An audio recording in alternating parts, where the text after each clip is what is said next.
अक्कलकोट का वह छोटा सा गांव हमेशा की तरह अपनी दिनचर्या में व्यस्त था।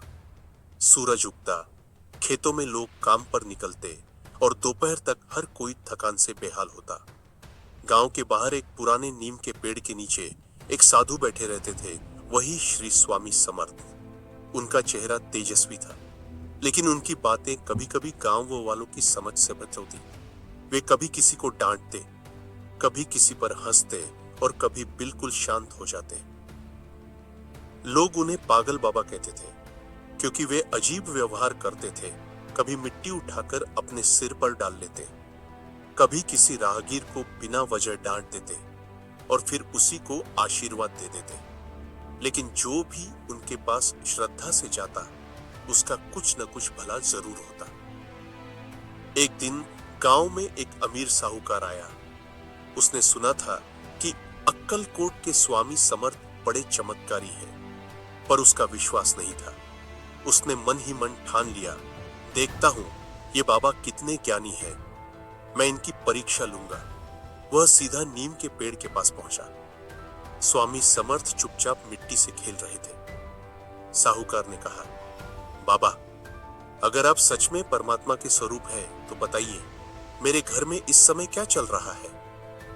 स्वामी समर्थ ने उसकी ओर देखा और मुस्कुराए। तेरे घर में अभी तेरी गाय एक बछड़ा जन रही है, जा जल्दी पहुंचे नहीं तो मर जाएगा। साहूकार हंस पड़ा। बाबा, आप तो बस बातें बना रहे हैं, मैं किसी को भेज दूंगा। उसने अपने नौकर को दौड़ाया। कुछ देर बाद नौकर हांफता हुआ आया। साहब, सच में आपकी गाय ने अभी अभी बछड़ा जन दिया है और बाबा जो बोले थे वही हुआ। साहूकार चौंक गया। उसे विश्वास नहीं हुआ कि स्वामी ने यह सब कैसे जाना। उसने फिर दूसरा प्रश्न किया, अगर आप सब कुछ जानते हैं तो बताइए मेरे मन में अभी क्या विचार चल रहा है। स्वामी समर्थ ने जोर से हंसते हुए कहा, तेरे मन में चल रहा है कि मैं इन्हें धोखा दूंगा, लेकिन तेरे धोखे से तुझे ही नुकसान होगा। जा, जो काम तू कल करना चाहता है मत कर, वरना पछताएगा। साहूकार को जैसे झटका लगा।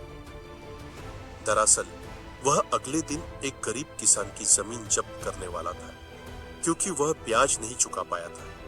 उसने सोचा, यह बाबा कैसे जान गया। वह डर गया, फिर भी उसके अहंकार ने उसे नहीं छोड़ा। उसने अगले दिन वैसा ही किया, किसान की जमीन छीन ली। लेकिन उसी शाम उसका बेटा अचानक बीमार पड़ गया। कितने ही वैद्य बुलाए, लेकिन किसी ने कुछ न किया। 3 दिन बीते, बच्चे की हालत बिगड़ती गई। आखिरकार साहूकार फिर नीम के पेड़ के नीचे पहुंचा। स्वामी समर्थ शांत बैठे थे। उन्होंने बिना देखे कहा, अब आया रे, बोला था ना किसान का धन मत हड़प। अब जा, उस किसान को उसकी जमीन लौटा दे और सच्चे मन से क्षमा मांग, तभी तेरे बेटे का बुखार उतरेगा। साहूकार ने कांपते हुए कहा, बाबा, मैं गलती मानता हूं। स्वामी बोले, गलती नहीं, मोह छोड़, सब तेरा नहीं, सब उसका है जो सबका है। साहूकार दौड़ा, किसान को खोजा, उसे जमीन लौटाई और चरणों में गिर गया। जब वह वापस लौटा, उसका बेटा स्वस्थ होकर हंस रहा था। कुछ दिनों बाद वही साहूकार रोज स्वामी समर्थ के दर्शन करने लगा। उसने अपना सारा अहंकार छोड़ दिया। एक दिन उसने पूछा, स्वामी, आप सच में कौन हैं? स्वामी समर्थ ने मुस्कुराकर कहा, मैं तो वही हूं जो तू देख नहीं सकता, पर हर पल तेरे साथ हूं।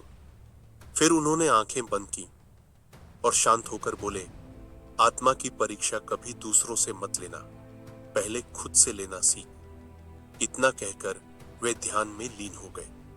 उस दिन से गांव के हर व्यक्ति के दिल में एक गहरा विश्वास जग गया कि स्वामी समर्थ केवल एक साधु नहीं, बल्कि जीवित ईश्वर थे। उनके शब्द सिर्फ वाणी नहीं, सत्य का अनुभव थे।